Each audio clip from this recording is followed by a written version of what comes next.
Good afternoon.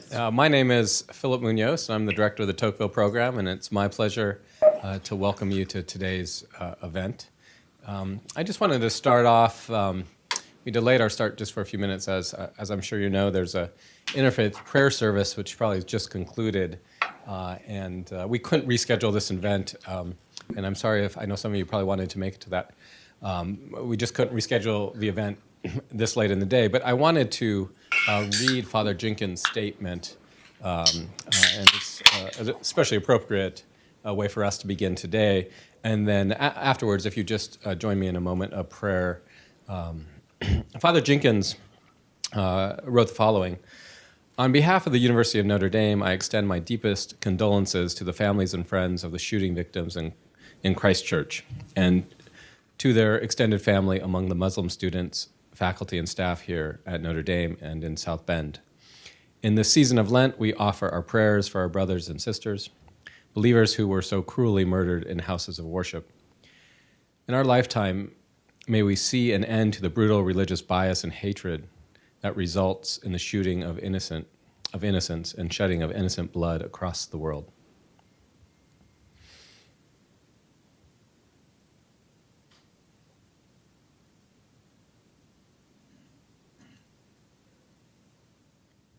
Thank you. Thank you very much. I'm thrilled with today's event. A few years ago, in fact, one of the very first things the Tocqueville program did is we started a series that we like to call Professors for Lunch. And the idea behind it was to celebrate the accomplishments of our own faculty. Professors like Dan Philpott, they publish these books, they go all around the country, all around the world, and they speak about their work. But sort of ironically, not here necessarily at Notre Dame.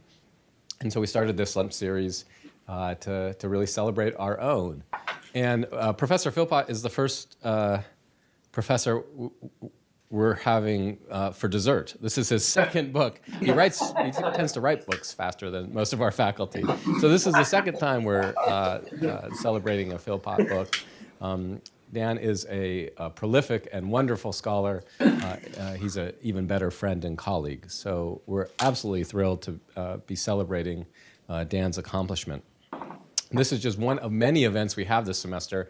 Just a brief advertisement. We have an extraordinary couple of weeks coming up. So I'll go through these quickly, but you're invited to all of them. Next week, we have two big events.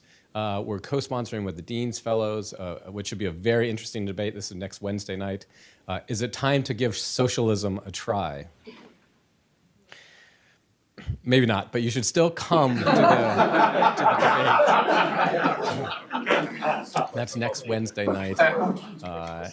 And two wonderful scholars joining us for that conversation.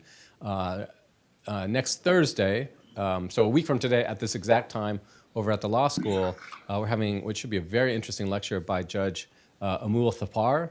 He's on the Sixth Circuit Court of Appeals. He's also one of the judges on Trump's shortlist, and he's going to be speaking about religious freedom jurisprudence. So that's Judge Amul Thapar. We're going to do that over at the law school for obvious reasons. I hope you can join us for that. On April 8th, we're having Yoram Hazany, who's published a book called The Virtue of Nationalism. It's won some major awards. He's an Israeli scholar. That's on April 8th, and I believe that's going to be at 3:30 in the afternoon. Please join us for that. And then on April 16th, which I believe will be our last event for the semester, should be a wonderful event. We'll be celebrating the publication of Father Miscampbell's new biography of Father Hesburgh. Well, some of us will be celebrating the event. Others might be criticizing the book. What we wanted to do for Father Miscampbell, much what we're doing for Professor Philpott, is we honor the book by having a real scholarly engagement with it, saying what we like, but also what we might have reservations about. So we're going to do that with Father Miscampbell next month. Today we're talking about Dan Philpott's book, Religious Freedom in Islam, and I'm going to call Toby Hohenhout to the stage to properly introduce our speakers. Toby's a graduating senior He was managing editor of the Observer last year, just finished that, and he's one of our Tocqueville Fellows. Toby?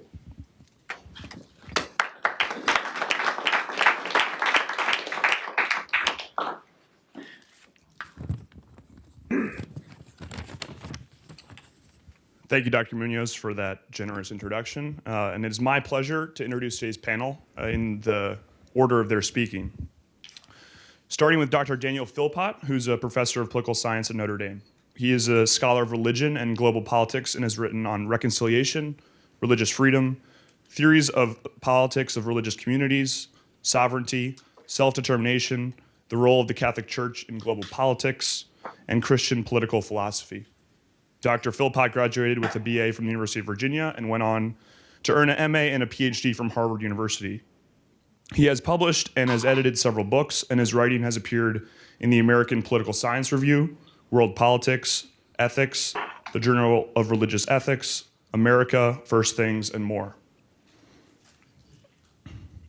Dr. Philpott recently co-directed the Under Caesar's Sword Project, a 3-year collaborative global research initiative that investigated how Christian communities respond when their religious freedom is severely violated. He is a senior associate scholar of the Religious Freedom Institute in Washington, D.C., and his most recent book is the subject of our discussion today, Religious Freedom in Islam, the Fate of a Universal Human Right in the Muslim World Today. Dr. Mahan Mirza is the lead faculty member for the University of Notre Dame's Contending Modernities Project, which is based in the Crux Institute for International Peace Studies and is funded by the Templeton Foundation. Contending Modernities is a major interdisciplinary effort to generate new knowledge and greater understanding of the ways in which religious and secular forces interact in the modern world. Dr. Mirza holds a BS in mechanical engineering from the University of Texas at Austin, an MA from Hartford Seminary, and a PhD in religious studies from Yale University.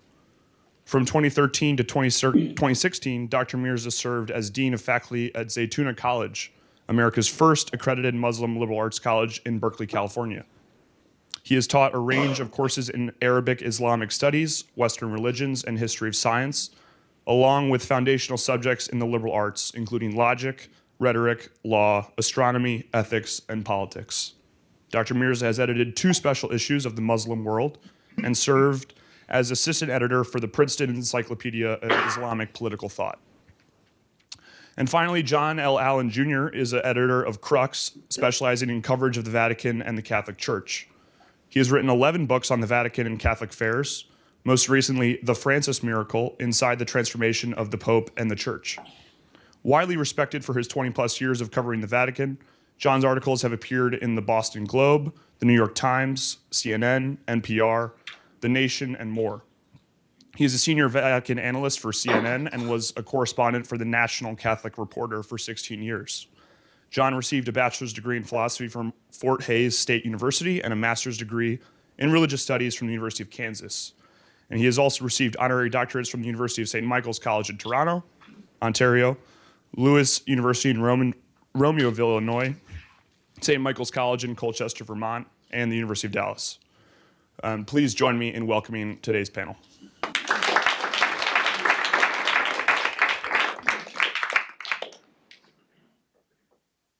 Thank you very much.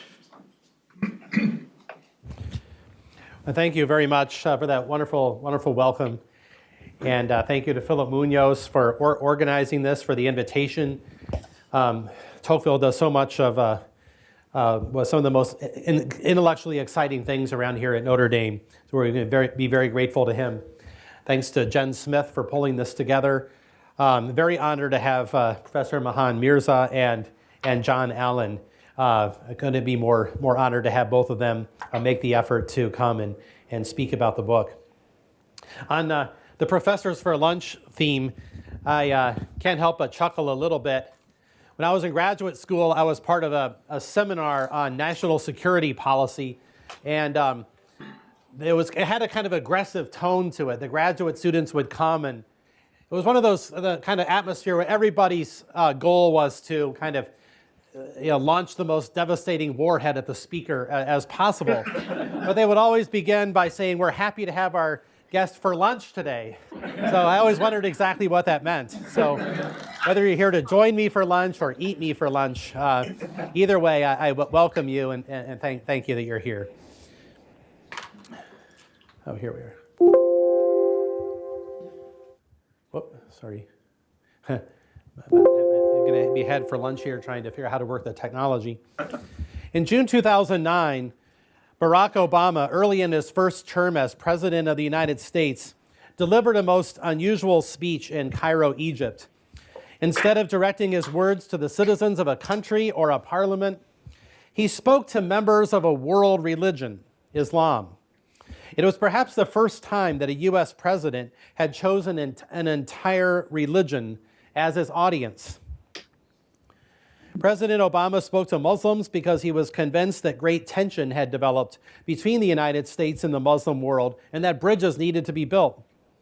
He proposed that the U.S. and the Muslim world could reduce tensions by working together on issues ranging from violent extremism to women's rights to nuclear proliferation to religious freedom.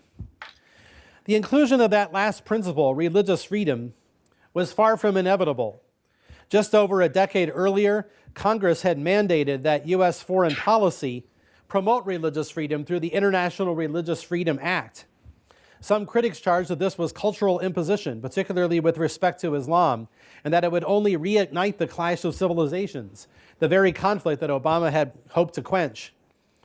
Obama, however, spoke of religious freedom warmly and forcefully, even pointing out that the United States hosts 1,200 mosques. He surely would have condemned sharply the recent atrocities in New Zealand on this very basis. Like President Obama at Cairo, my book addresses an entire religion, Islam, and poses the question of religious freedom. The question could be asked of any religion or country or civilization, but for three reasons is urgent to ask of Islam. First, something on the order of a culture war has been raging in the West, at least as far back as the attacks of September 11, 2001.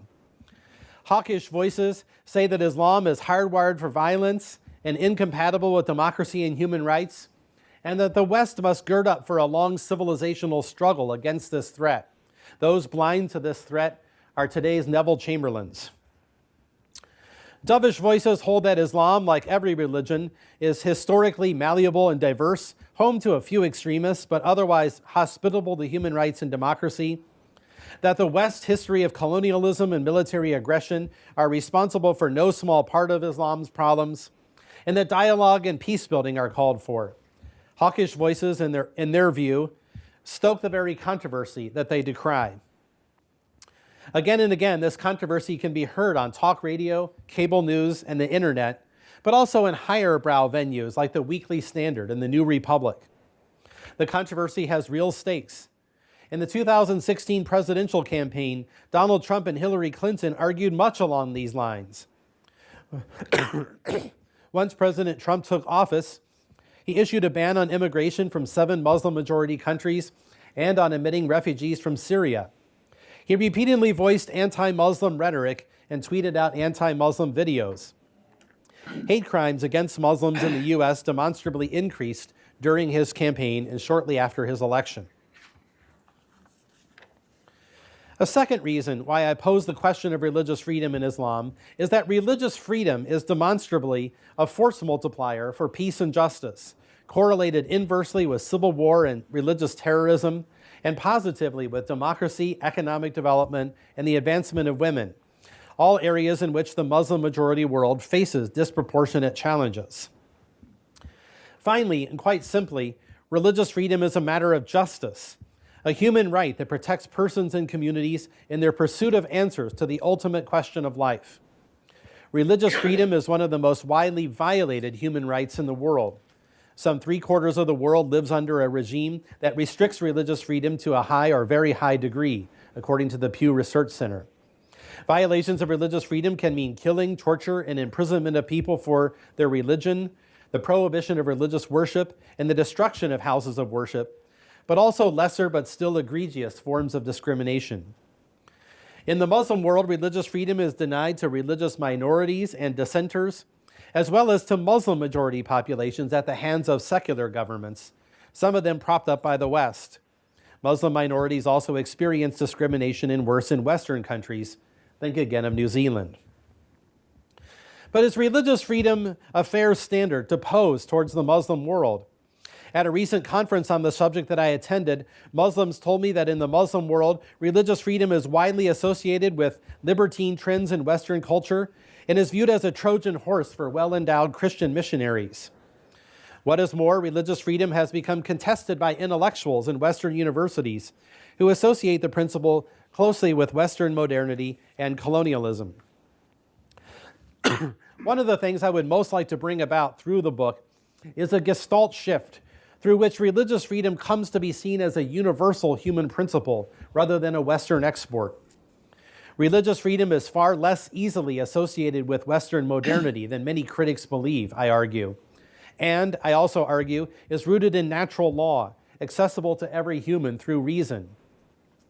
Now, I am well aware that arguments from natural law are rare in today's academy, though I would hope that they would be a little less rare here at Notre Dame, and that proponents of natural law must confront the historical and cultural variability in the principle's acceptance. Still, in the book, I make a case that religious freedom is a universal human right, not just on paper, but in fact, as a natural right that is. How then does Islam fare by the criterion of religious freedom?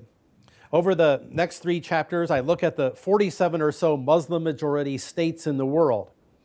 From a global satellite view, the hawkish view seems to be closer to the mark. I call it Islamo-skepticism in the book. These states are, the 47 together, averaged up, are on average less free than the rest of the world, as some of these statistics show. Zooming in closer, however, Islam in the Muslim world appears more complex, as the dovish or Islamo-pluralist voices, as I call it in the book, would have it. 11 out of 47 Muslim-majority countries, actually that's supposed to be 11, not 12, it's an earlier version, or just over 1/4 are in fact religiously free. Although these states are a minority, they are far from anomalies. The largest concentration of them is in West Africa. I call them the West Africa 7, Mali, Senegal, Sierra Leone, Guinea, and others. Muslims are devout here. The Pew Forum reports that sub-Saharan Africa is the most religious region of the world. These countries are free then, not despite Islam, but because of Islam, or more accurately, the kind of Islam that is practiced. Prevalent here is Sufi spirituality and a history of Islam being brought to the region, not through conquest, but rather through missionaries and traders who had to make accommodations with local chieftains and religious leaders. Making the case further for diversity in the Muslim world, of the 35 Muslim-majority countries that are less than fully free, 15 are secular repressive, meaning that the regime controls and marginalizes Islam in order to further a Western ideology of modernization. The standard bearer of this pattern is the Republic of Turkey, established in 1923 by Kemal Ataturk, who viewed Islam as a medieval brake on progress that must be marginalized to the private realm. In his efforts to rid Islam of social influence, Ataturk even regulated headgear, through which he thought he could get inside heads, apparently. Egypt followed suit under Nasser in the 1950s, and many other Arab states have fit the model, along with Central Asian republics after the end of the Cold War. True, the other 21 of these states are religiously repressive, where the state governs according to an Islamist ideology through which it promotes and enforces a strongly traditional form of Islam. Saudi Arabia and Iran are the standard bearers of this model, other examples being Sudan, Afghanistan, and Pakistan. Although these countries fit what the hawks have in mind, it is important to remember that many of them arose in response to Western colonialism and are enabled in their repression by the modern sovereign state. So the Muslim world suffers from a global dearth of religious freedom, yet is modeled with states, movements, and intellectuals that further religious freedom. Might religious freedom be increased in the Muslim world? A later chapter looks at 7 seeds of freedom, which are potentialities found in Islamic history and tradition, and discusses how they might be developed further. Another chapter looks for models for developing freedom within a religion. The Western media often opines that what Islam needs is a reformation or an enlightenment. But neither of these historical analogies are likely to appeal to Muslims. There is a better analogy, which is the Catholic Church's long road to religious freedom, culminating in the Declaration of 1965, Dignitatis Humanae. Like Islam, Catholicism long predated modernity, was widely seen as an enemy of modernity, and rejected religious freedom for a long time as an expression of modernity, but eventually found a way to embrace religious freedom for reasons rooted in its own tradition, not the reasons of modernity. Still another chapter looks at the wave of democratic uprisings once called the Arab Spring, but no longer due to their rather wintry outcome. Religious freedom explains much about why most of them resulted in dictatorship or civil war, but in one case, greater freedom. The book closes with 6 recommendations for increasing religious freedom in the Muslim world. All in all, the book is a dialogue with Muslims about a principle whose promotion and protection would carry benefits for all. Thank you.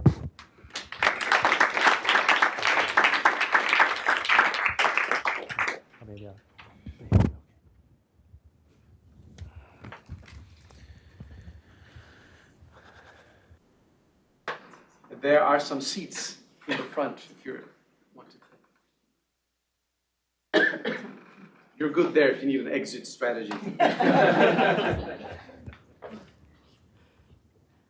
Well, I'd like to thank the Tocqueville program for organizing this event, and to Professor Philpott for writing this wonderful book. It's an honor to be here.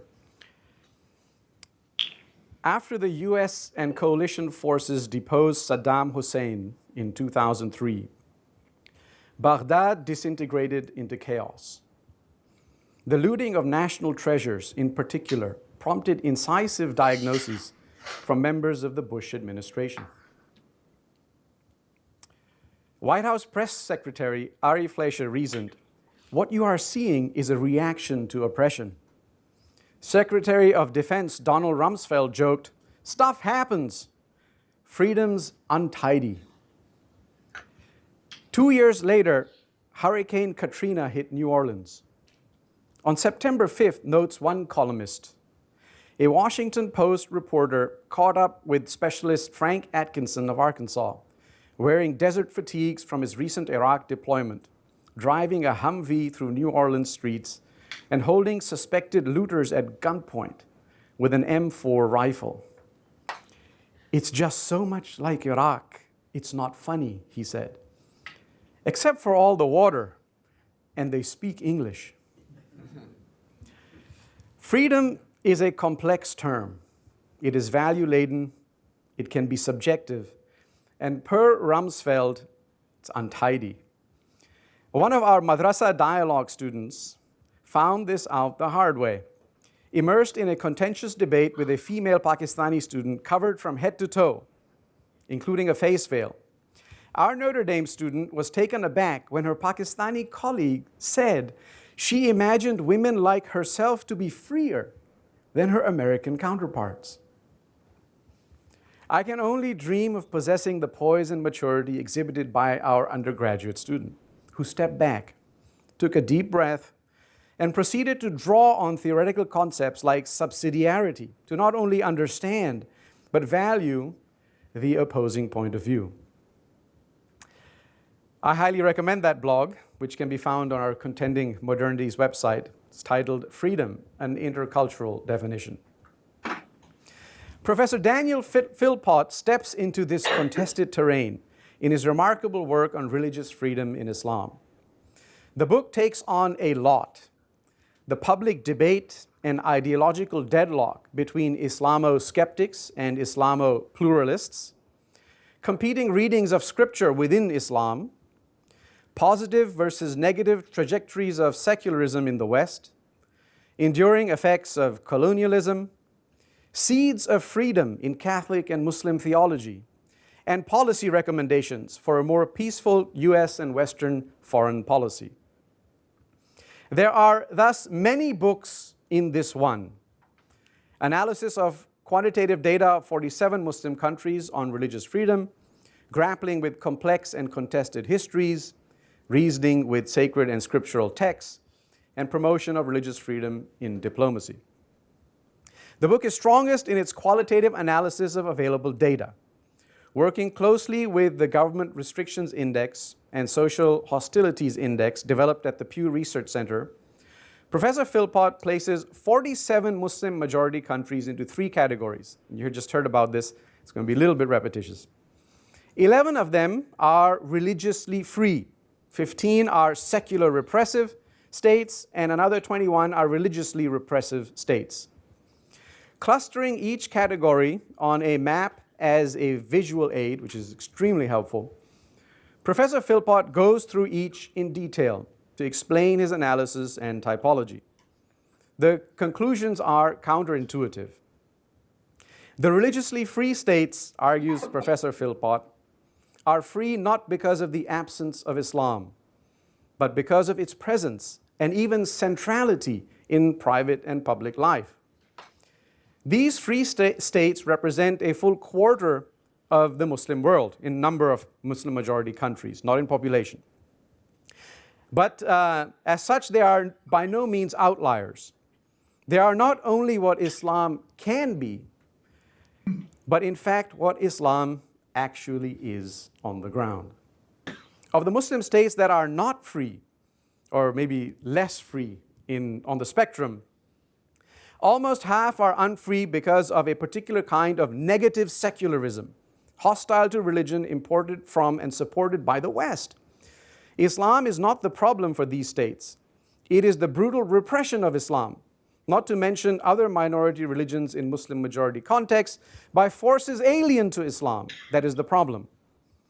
The remainder of the countries, the third category, just less than 1/2 of the total number of Muslim majority countries, are, it is to be admitted, religiously repressive because of Islamic laws. For these states, among which are strong US allies like Saudi Arabia, and most populous Muslim countries like Indonesia and Pakistan, Professor Philpott offers hope by outlining a path toward religious freedom that is not imported from the West, but sprouted by watering seeds of freedom that lie dormant deep in the fertile soil of the Islamic religious tradition. In the present rhetorical free-for-all climate on all things Islamic, fact-based studies with rigorous analysis of the kind presented by Professor Philpott are badly needed. The work is a welcome addition alongside similar brilliant works like Charles Kurtzman, The Missing Martyrs, Why There Are So Few Muslim Terrorists, Robert Pape, Dying to Win, The Strategic Logic of Suicide Terrorism, Esposito and Mujahid, Who Speaks for Islam? What a Billion Muslims Really Think. And Stephen Fish, Are Muslims Distinctive? A Look at the Evidence. Each of these studies offers profound insights into the question that President Trump asked when proposing the Muslim ban. What the hell is going on? Robert Pape, for example, shows a direct correlation between foreign occupation and suicide bombing. Esposito and Mujahid's data suggests that Muslims and Americans are equally likely to reject attacks on civilians as morally unjustified. In fact, those who justify attacks on civilians, when pushed, offer purely political reasons, not religious ones. And those who reject such attacks under all circumstances do so on religious grounds. Yes, please feel free to take some of these chairs. Kurtzman crunches the numbers to give Americans some good news. He says, there aren't very many Islamist terrorists, and most of them are incompetent, and they fight their potential state sponsors most of all. Stephen Fish's quantitative analysis shows that Muslims are statistically distinct in a few areas. When it comes to homicide in their societies in particular, this is what he says. The differences are dramatic. The average number of intentional homicides in the Muslim world is 2.4 per 100,000 people per year, while it is 7.5 per 100,000 people per year in non-Muslim countries. And we see that the worst murder rate in the Muslim group is far lower than the average rate in the Christian group.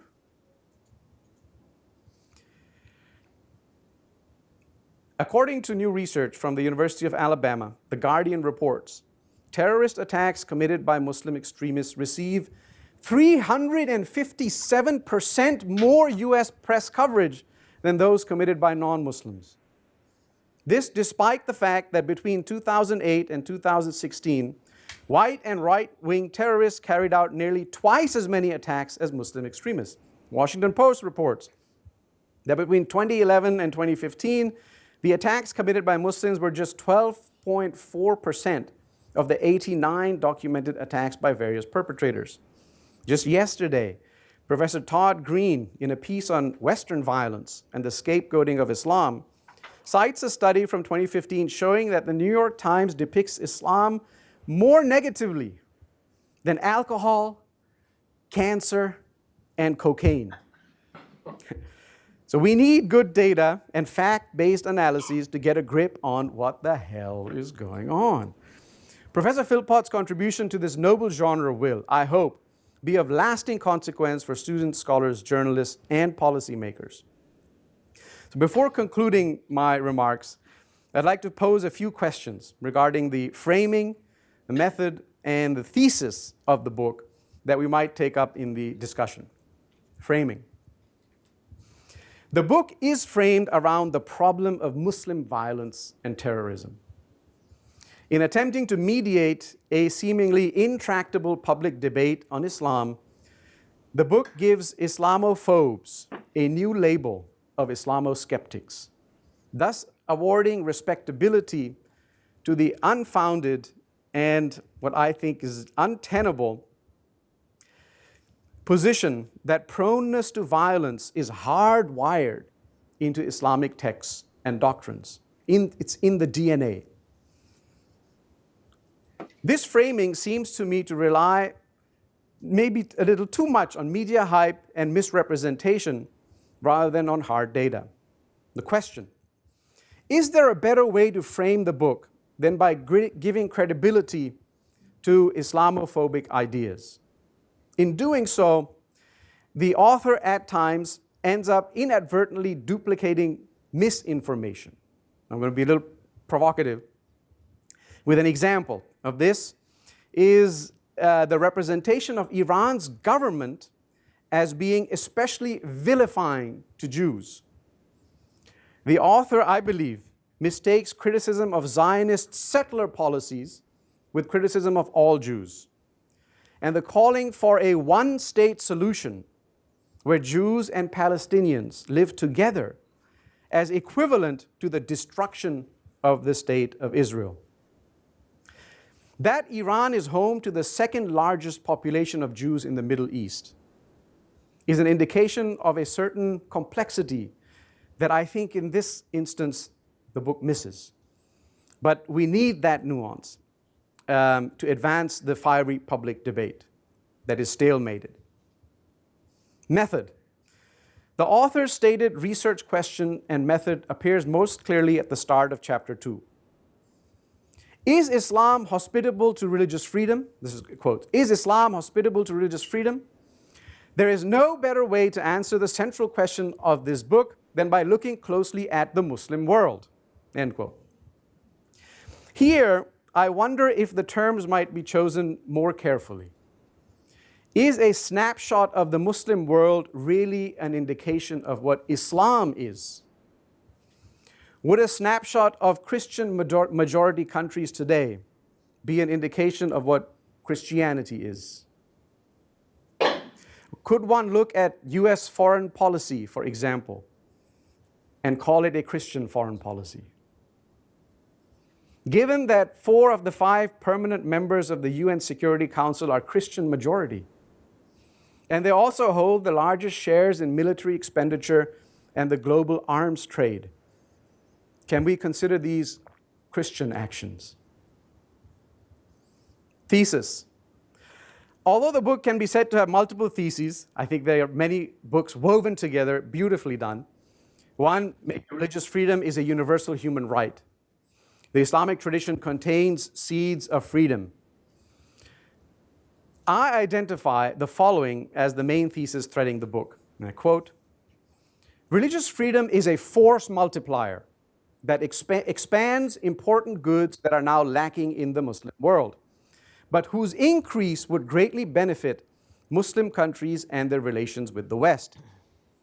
Among these goods are stable democracy, civil and human rights, economic development, the advancement of women, reconciliation among people of different faiths, and the reduction of terrorism, civil war, and international war." End quote. I would like to pose to us the following. What if religious freedom is not the force multiplier of these various goods, but rather an outcome of them? In other words, are we putting the cart before the horse? Vatican II, after all, did not pave the way for the prosperity of the West. It stands on its shoulders. We need to recall that there are two sides to Western history. Prosperity and genocide are two sides of the same coin. If the bad of the West, whether historical or contemporary, is other than Christian, then not everything that happens in the Muslim world is Islamic. Moreover, one wonders how meaningful the distinction between Islam and West/Christian truly is, given how increasingly intertwined our histories are. The Middle East as we know it from today's headlines, this is how the book begins, David Fromkin's classic, "A Peace to End All Peace." The Middle East as we know it from today's headlines emerged from decisions made by allies during and after the First World War. When we're dealing with the Islamic world, then, perhaps we are better served by imagining it as a part of ourselves that needs healing, instead of something other that needs to catch up. In conclusion, I would like to congratulate Professor Philpott for constructively furthering the public debate on Islam with fact-based analysis, highlighting the centrality of religious freedom for human dignity, advocating for the inherent goodness of the Islamic faith, and prioritizing the imperative to orient the foreign policies of Western states to further these ends. The only caution that I have is that our rhetoric and our policies be applied consistently, not selectively. We cannot ignore how difficult it can be to flourish while staring down the barrel of a gun. I am impressed by the 7 seeds of religious freedom Professor Philpott identifies in Islam, and I'm inspired by Dignitatis Humanae as a document that provides guiding light, not just for Muslims, but for all of humanity. May it be so. Thank you very much.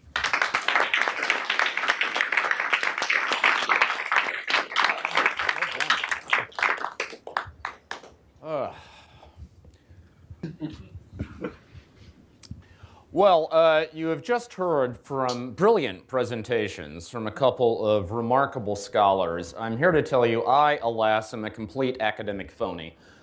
I am not a professor. I have no PhDs that didn't come out of a Jack-in-the-Box can. I'm a workaday journalist. So it is my role in situations like this to lower the tone. So let me proceed to do that for you. I want to say a couple of words first about Dan Philpott, and then I'll come to the book. Got to know Dan a number of years ago when I first started writing on anti-Christian persecution around the world. Not because I think there is any moral superiority to Christian suffering or that it is more horrific when a Christian suffers as opposed to anyone else, but simply because my perception was at the time there was kind of a wall of silence around discussion of anti-Christian persecution in the Western media. This, you have to remember, was pre-ISIS. When I first got interested in this subject, it was even pre-9/11. At that time, in the West, we are so accustomed to thinking of Christians as the socially dominant majority that the idea that Christians could be victims of persecution was, frankly, something of a tough sell.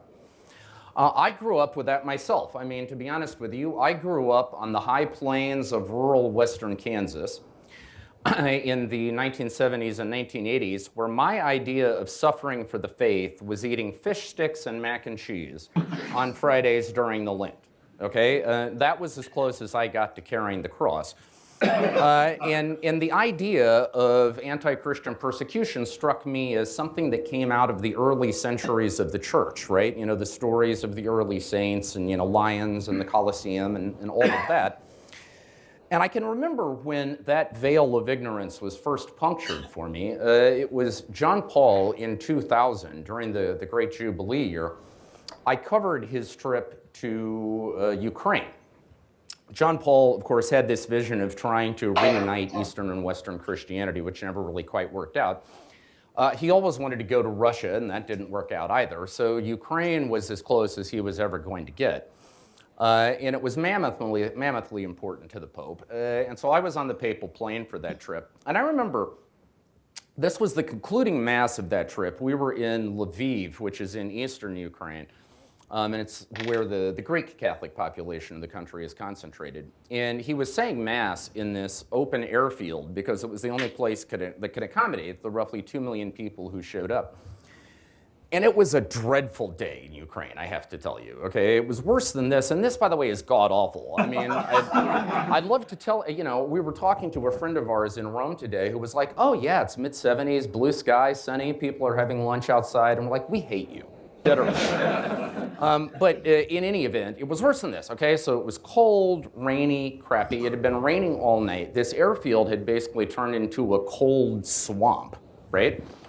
I was hyper-prepared American reporter. I had brought my laptop, my 11-volume History of Ukraine. I had my sat phone, because back in the day, that's what you used, right?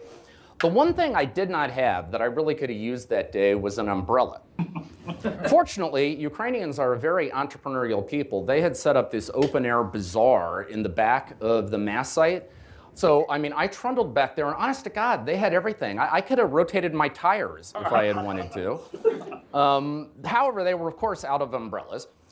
Finally, there was this Ukrainian cop who took pity on me, and he gave me one of these ponchos that they had. So I put that on, and now I'm trying to fight my way back up to the press tent, which is at the front of the Mass site.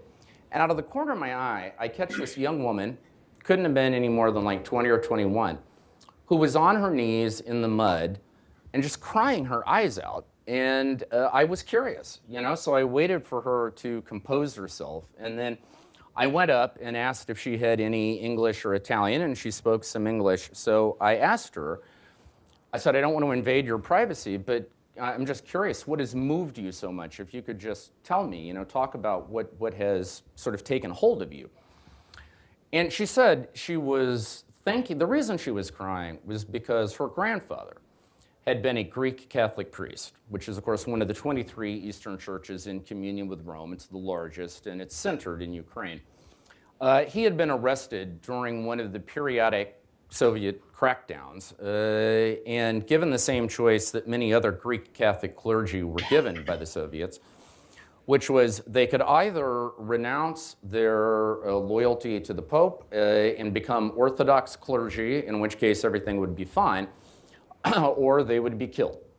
And her grandfather had refused to renounce his Catholicism. True to their word, the Soviets had killed him, but not through the expedient fashion of just putting a bullet in his brain. That would have been too easy. What they did was they crucified him upside down on the Gulag wall and left him to hang there over the course of 48 hours until he finally expired in a kind of grotesque parody of the crucifixion. And what this young woman told me was she was crying because she was imagining what had to be in her grandfather's heart that day, looking down from heaven and seeing the Holy Father stand on Ukrainian soil. Story gets me every time. Now, here's the thing. This is not antique hagiography. This is something that happened within the arc of the lifetimes of some people who were in this room. And it happens on a staggering scale still today. my point is that when I first made that discovery and I began trying to sort of ring a bell about anti-Christian persecution, there were very few people out there who were particularly receptive, who were trying to do the same thing, who were willing to encourage me and support me. Dan Philpott was one of them. So thank you, Dan, for your courage in that regard.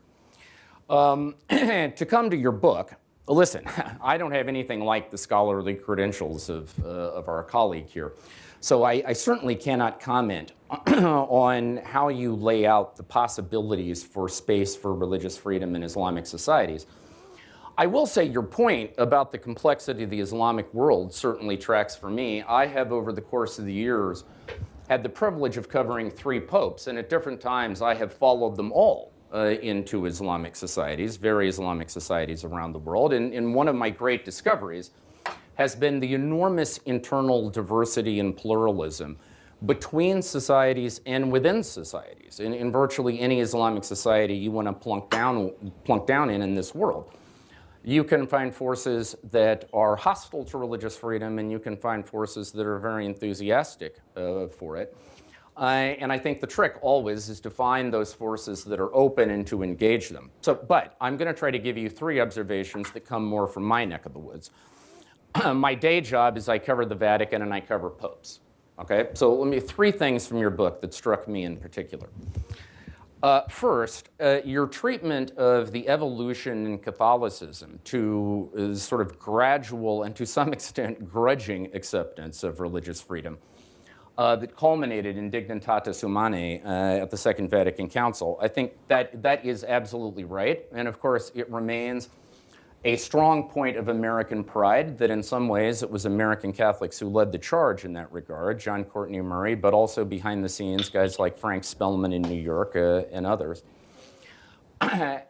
One wonders how exact an analogy that actually is, however. I mean, both the glory and the curse of Catholicism is that we have a unified decision-making structure. You can intelligently answer the question, who is in charge of the Catholic Church, right? As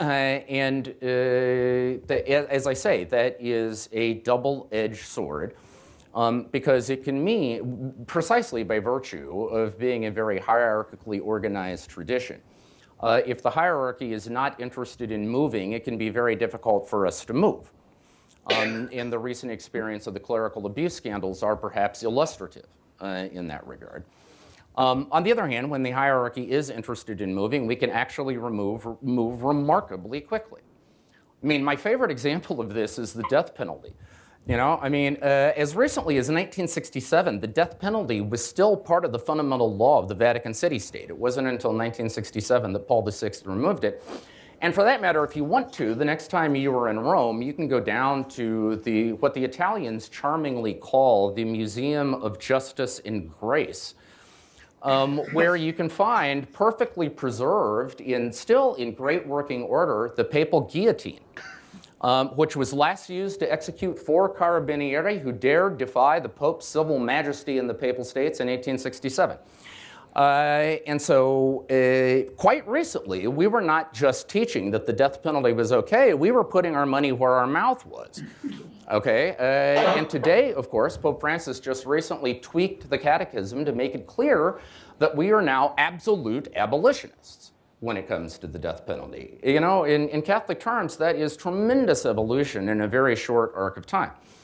As I say, the blessing and the curse of Catholicism. In most other religious traditions, and I would dare say that includes Islam, there is no such central authority. There is no ecumenical council that can speak authoritatively on behalf of the entire tradition. So one of the things I think would be interesting to talk out is that if there is going to be a Dignitatis Humanae for Islam, who would it come from? Who would be involved in drafting it? And how would it apply across the staggering diversity of the Islamic world? I don't have answers to those questions, but I think they're fascinating ones. Second point that I thought you made absolutely clearly, and as I told you at breakfast this morning, it's one of those things that seems obvious once somebody says it, but until somebody says it out loud, you probably haven't thought about it. And that's this point. Often in the West, I think we are tempted to think that the answer to radical Islamism is Western-style secularism, that somehow Western concepts such as the separation of church and state and minority rights as we understand them and so forth have to arrive in the Islamic world. Well, what Dan does in his book is he makes the point that we have had empirical experience of attempts to impose secular states in the Islamic world. There was Ataturk in Turkey. There was Nasser in Egypt. There was Assad in Syria. There was Hussein and the Ba'athist Party in Iraq. And there was Sukarno and Suharto in Indonesia. And in virtually every case, the result was not greater religious freedom. It was the birth of radical Islamist movements as a protest against the oppression and the corruption and the perceived irreligiosity of those regimes. So whatever the solution is going to be, it's probably something that is going to have to be worked out on terms that are internal to Islamic conversation and Islamic culture and not necessarily look the way we would see it. Which brings me to my third and final point, and again, I am speaking here as a Vaticanista. Dan, I was struck in reading the book. You had, I thought, a brilliant treatment of papal teaching and engagement around religious freedom in the 19th and early 20th century, in the run-up to Dignitatis Humanae. What I didn't get much of, actually, towards the end of the book, when you became more prescriptive, talking about how things could develop, you talked a good deal about the role for American foreign policy and for the United Nations and for Western governments. You did not talk much about the role of religious institutions in the West as interlocutors with their Islamic friends and partners and as potential change agents. And I found that curious. I mean, for one thing, we're looking now at is that Francis in the UAE? Mm-hmm. Is that what we're looking at? I mean, for one thing, all three recent popes, that is John Paul II, Benedict XVI, and now Francis, have made a point of reaching out fairly aggressively, I would say, to the Islamic world. Sometimes with success, sometimes with heartache. One could think of Benedict XVI's speech in Regensburg and the aftermath to that. But in any event, the engagement with the Islamic world has been a top shelf priority for the Vatican. I've actually written that I think there has been a paradigm shift in the Vatican's understanding of interreligious relations over the last 20 years. I think the Vatican has moved from thinking of Judaism as the paradigmatic, foundational interfaith relationship, and therefore its top priority, to thinking of Islam as its top priority, as the paradigmatic interfaith relationship of the 21st century. And we could talk about that later. But in any event, the point is, Vatican and popes do a lot of stuff in this field.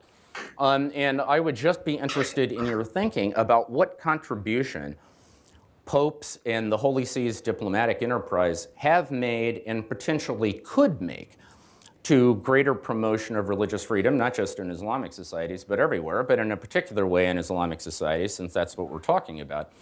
Because it seems to me, conceptually, that one of the problems with having the Secretary General of the UN, or for that matter, the President of the United States, trying to talk to Islamic leaders about religious freedom, is that those figures are talking from a secular and political frame of reference, whereas within Islamic societies that do not often, in principle, recognize this distinction between church and state, the vocabulary and the culture is explicitly theological.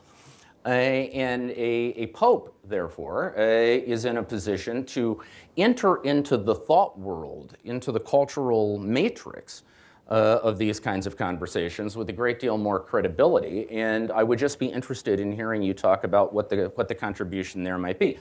In part because, you may know, there is an active debate around how popes have engaged Islamic societies. And it breaks down a little bit along this Islamo-skeptics, Islamo-pluralists lines.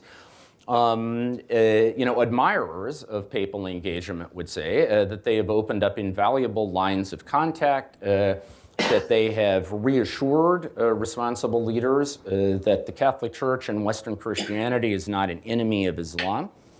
Islamo-skeptics would say they haven't gone nearly far enough in pushing back and challenging violations of religious freedom, and I would be interested to know where along the continuum you think the proper touch there would be. And once you answer that question, when I go back to Rome next week, I'll take it to Francis and give him the memo.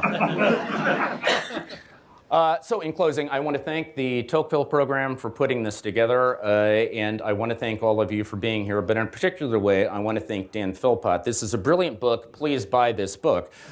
But beyond this book, Dan, your entire career, your friendship, your contributions have just been Herculean, and they've meant the world to me. So thank you.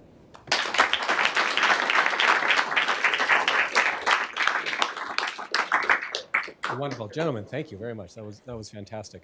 We don't have too much time, but Dan, we should start off with maybe, if you want a few minutes of response. Okay, thank you. So we have a tradition here in the program, which is we invite our undergraduate students to ask the first question. Any undergraduates want to pose a question?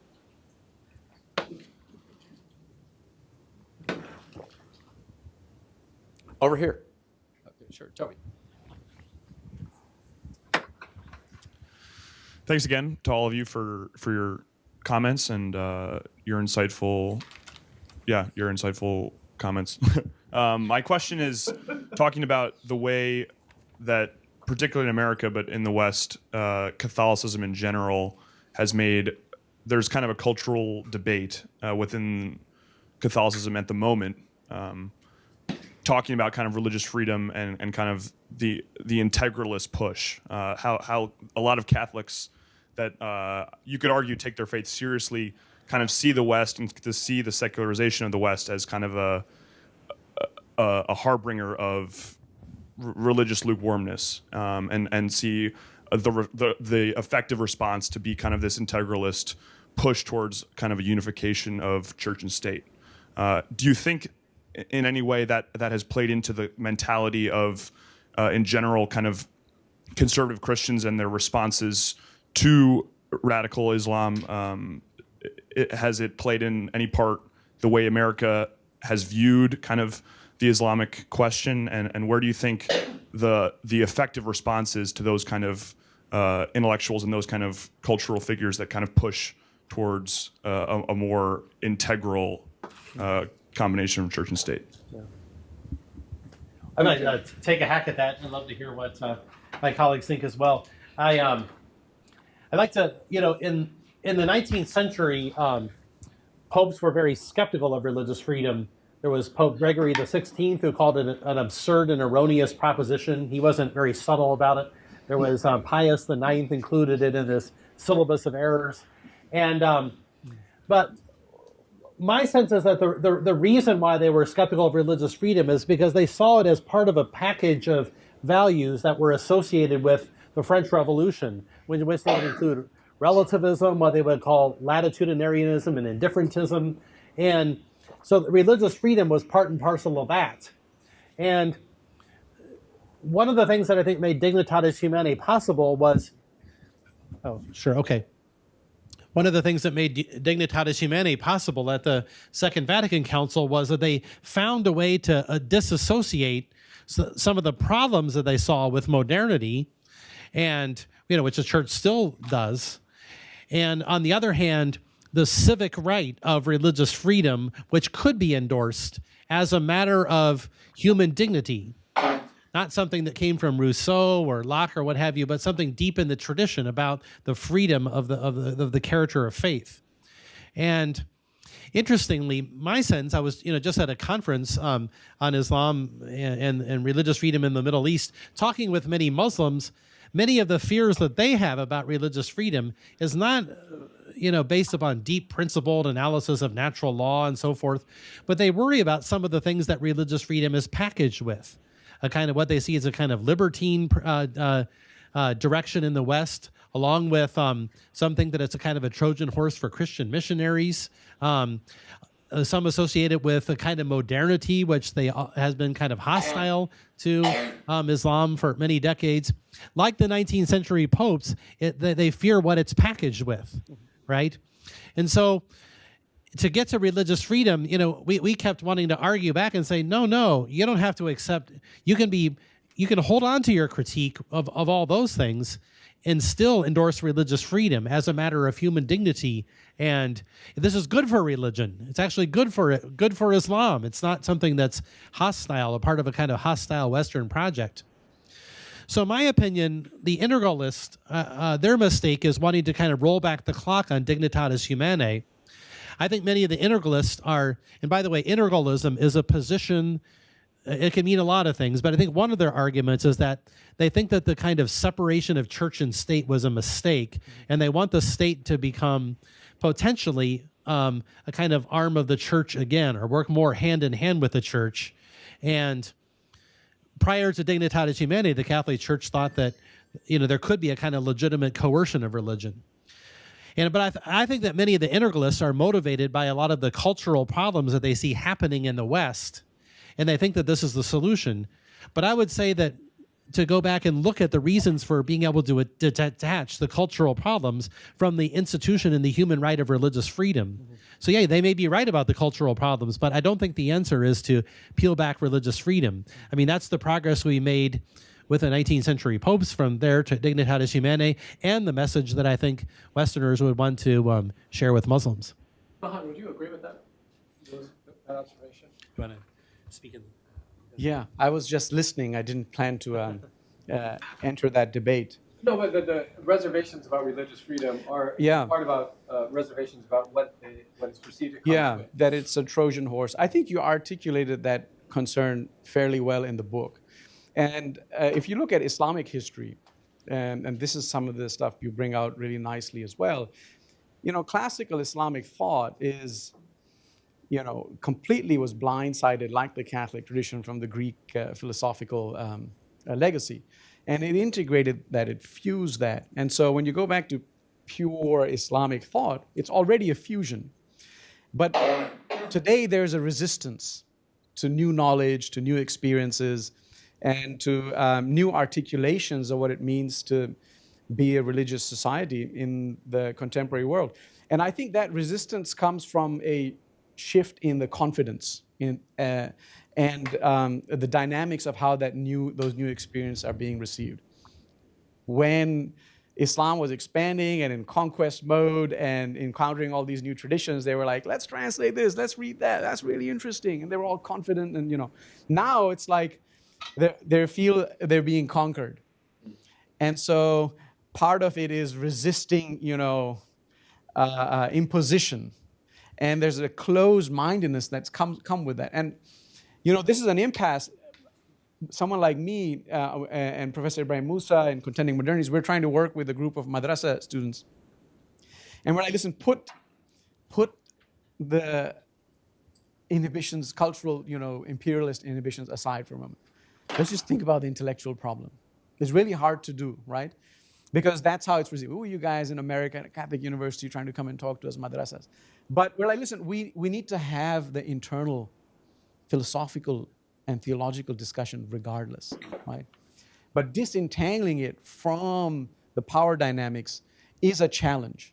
And I think that successfully, furthering the cause of religious freedom is going to have to deal with those in tandem. Okay. Let me grab the microphone. Maybe I'll ask you to turn your microphone back on. Raul, tell us who you are. Hi, my name is Raul Rodriguez. I'm a fourth-year PhD student here, and I just have 3 questions. I'll make them quick to Professor Philpott, and you can answer whichever ones you would like. The first one is, I was curious to hear what you thought of the criticism, specifically about Iran and Judaism, and that in some ways it was oversimplified in your understanding of religiously repressive states. That's one question. The second question is, I found the back of the book, I was sort of flipping through it. I found the suggestions interesting, but I was surprised not to see anything about principles of constitutionalism, such as separation of powers. So wouldn't that be a more important thing? I mean, you can say, well, you have a universal right to a religion, but isn't it more important for the United States to ensure that there are separations of powers so that people who are determining, if you've broken the law, do not also have the same power to execute you and things like this? So the question of constitutionalism. And then thirdly, the question of natural law or using natural law in talking about natural rights as a universal human right. What would be the Muslim equivalent to that? And how would we use Islamic language to talk? I mean, they have, within certain Islamic streams, they have understanding of, we can use reason as opposed to simply divine scriptures. But it seems like it would be important, if you really want to make this argument, to use the terms that they're using and not, maybe Western terms. Dan, you want to start with the last question? Sure, yeah. I mean, I think there are several resources in Islam for something like equivalent to a natural law argument for religious freedom. I think in the a powerful verse in the Quran is Quran 2:256, which says there is no compulsion in religion. And it may be one of the strongest verses in the text of any religious tradition in the favor of a kind of religious freedom understanding. Now, the ones who disagree with that or don't want to emphasize that in the same way, Muslim scholars and jurists, they typically don't disagree with what it means. They just say this verse is less important or it's abrogated by another and so forth. But for religious freedom advocates, that's always been a kind of central text. And it points to something, I think, natural in a way. There is no compulsion. It's saying something about the phenomenon of religious embrace. I think there have been voices in the tradition, like Al-Farabi in the Middle Ages, what is called the rationalist or Mutazilite tradition. Now, one doesn't want to make too much of a distinction, because I think even in what is called the Asharite tradition, which is seen as the more fideistic, it's too simplistic to say Asharite's fideistic, whereas Mutazilite is rationalist. There's strains in Asharite thinking as well that stress the importance of reason. And so I think that these are some kind of seeds of freedom, if you will. And there are contemporary scholars of Islam like Mustafa Akil and Abdullah Saeed and others who also stress, the free character of the, of the religious act and being religious. That without at all denying the overall framework of the kind of Islamic claims, still wanting to see religion as a phenomenon that must be embraced freely. I think there are some seeds there. So I don't want to preclude, especially because we have John Allen here and Professor Mirza. Do you want to jump in on this at all, or? No. Maybe just can you hit? Is this on? Or should I do it? Yeah. Okay. Yeah, it's on. So you can all hear me. It's not on. Okay. Yeah, I'll just. There we go. This is these are all interesting questions. On the one on natural law, there's a great exchange. It's called a common word, where Pope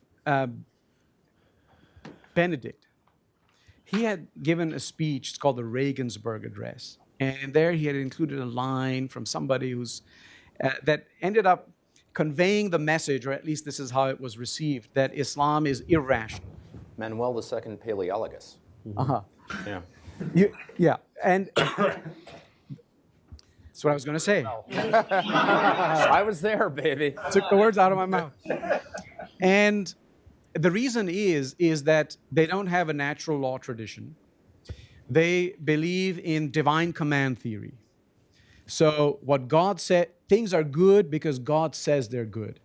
They're not good because we can independently reason them to be good. And so we derive our ethics from Scripture. And this, if you have an arbitrary God who commands this and that, and you're not reasoning through, it can lead to atrocities, right? And so Islam, by nature, then, can be seen to be irrational, and that's a huge problem. So there was an exchange. Some Muslim scholars got together, and they responded to this, and they tried to, express a different point of view, that even within the tradition that's considered divine command, you arrive at that through deep reasoning. And then the manner in which you reason through those texts certainly takes recourse to experiences and knowledge that lies outside the text. And so the rational tradition is no less robust. Mm-hmm. And this is a really interesting theological conversation, and then they developed that through a couple of cycles. What is important to understand is, and I think maybe if I just comment on your, because I thought you asked some very interesting questions very quickly. The idea of authority, that how do you bell the cat of religious freedom in Islam when there's no pope and you have all of so much diversity and all of these different groups and none of them necessarily accept the authority of the other, the authorities of the other. There's so much pluralism. The way that authority has worked in Muslim societies has been through the way kind of academic authority works. You have consensus, you have authoritative positions, you have a guild of scholars, and they critique each other, and then certain things get elevated up, right? And so you had broad consensus on some key ethical issues. And overwhelmingly, like 99.99999% of them are delegitimizing these acts of indiscriminate violence that have emerged in response to political. Like you can take any authority, it's actually quite bizarre. You'd be surprised, like Muslim Brotherhood president is denouncing this act, the chief of Hezbollah is denouncing this act, the president of Iran is denouncing this act. Doesn't make any sense, right? Because they're all terrorists. But the chief of Azhar, the Grand Mufti of Egypt, I mean, you can just go on and on. They endlessly denouncing terrorism and indiscriminate violence, trying to get a grip on. But what the problem is, it's a loss of their authority. They're no longer seen as legitimate because they're seen as ceding, being weak to invaders, weak to imperialists.